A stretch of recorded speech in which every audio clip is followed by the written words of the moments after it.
রোকেয়া হলে একটা ছেলে রোকেয়া হলে ম্যান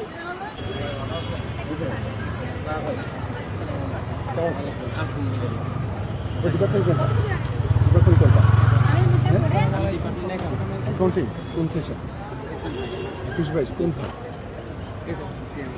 হ্যাঁ রোকেয়া হলে একটা ছেলে রোকেয়া হলে ম্যান রোকেয়া হল আপনি রোকেয়া হলে কেন থাকবেন? রোকেয়া হলে মেয়েরা থাকে। ঢাকা বিশ্ববিদ্যালয়ের আপুরা, আমি দুঃখ প্রকাশ করছি যে আমাদের এই ভাই কেন রোকেয়া হলে থাকে, আপনারা কেন এটার প্রতিবাদ করেন না? আমরা আসলে লজ্জা পাইতেছি যে প্লিজ আপু আপনাদের কাছে রিকোয়েস্ট করবো, এটা হচ্ছে বাংলাদেশ জাতীয়তাবাদী ছাত্র দলের হাসিবুর রহমান সাকিবকে সদস্য পদে, হ্যাঁ ওনারা হচ্ছে ভোট চাইতেছে। আপনার আসলে ইনস্টিটিউট কোনটা? আসলে কোন কলেজ? কোথা থেকে আসছেন? ঢাকা কলেজ। তুমি ঢাকা কলেজ, কিন্তু আপনি রোকেয়া হল কেন বললেন?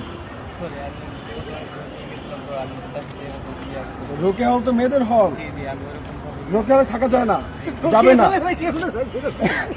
রোকেয়া থাকা যাবে না। ঠিক আছে, আপনার নাম কি? মনিরুজ্জামান ভাই এখানে আরেকজন ছিল পালাইছে।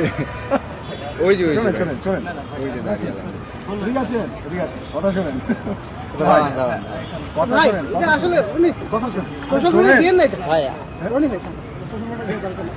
ডাকসু নির্বাচনে ভোটার কি ঢাকা কলেজের শিক্ষার্থীরা? ঢাকা কলেজের শিক্ষার্থীরা ওকে, ঢাকা কলেজের শিক্ষার্থীদের প্রতি আমাদের সম্মান আছে, ভালোবাসা আছে, শ্রদ্ধা আছে, কিন্তু এটা তো একদম আচরণবিধি লঙ্ঘন না যে ঢাকা বিশ্ববিদ্যালয়ে ডাকসু নির্বাচনে কোনোভাবে বাইরের কেউ প্রচারণা করতে পারবে না। যদি এরকমটা হতো তাহলে তো আমরা হচ্ছে সোশ্যাল মিডিয়া আমাদের সবাইকে বলতাম যে ভাই দলমত নির্বিশেষে প্রত্যেকে আসেন বিশ্ববিদ্যালয়ের শিক্ষার্থীদের কাছে আমাদের হয়ে প্রচারণা চালান। আমরা তো এটা করি নাই, কিন্তু যে ছাত্রদলের বাইরে যে কাজটা করতেছেন এটা কিন্তু অন্যায়, আচরণবিধি লঙ্ঘন। এর আগেও কয়েকজনকে দেখেছি, এইটাও দেখলাম, আরও কয়েকজনকে দেখা যাচ্ছে। তো আসলে ক্যাম্পাস যদি হচ্ছে আপনারা বহিরাগত মুক্ত করার ঘোষণায় না দিতে পারেন, এই ক্যাম্পাস যদি হচ্ছে আজকে এই অবস্থা, আজকে আপনারা হচ্ছে ক্যাম্পাসের প্রচারণা চালাইতে বহিরাগত নিয়ে আসছেন, সামনে নির্বাচনের দিন দেখা যাবে যে কৃত্রিম লাইন আপনারা তৈরি করবেন, তারপর হচ্ছে এমন কিনা হয় যে আপনারা ভোট পিটাইতেছেন আওয়ামী লীগের মতো। এটা আসলে একটা ঘৃণিত কাজ, আমরা এটা নিন্দা জানাচ্ছি। এখন চিফ রিটার্নিং অফিসারের কাছে যাব এবং এই যে ছাত্রদলের বাইরে যে কাজগুলো করতেছে এটা আসলে জানান দেওয়া দরকার ঢাকা বিশ্ববিদ্যালয়ের প্রত্যেকটা শিক্ষার্থীকে, যেটা একটা বহিরাগত এসে ঠিক আছে সে বলতেছে সে রোকেয়া হলে থাকতেছে, এরকম যদি অন্য মানুষের কাছে সে বলে এটা কি মেসেজ বাংলাদেশের কাছে পৌঁছাবে? ব্যাপারটা বুঝতে পারতেছেন? ঢাকা বিশ্ববিদ্যালয়ের শিক্ষার্থী হিসেবে আমরা এই ব্যাপারগুলো চাচ্ছি না।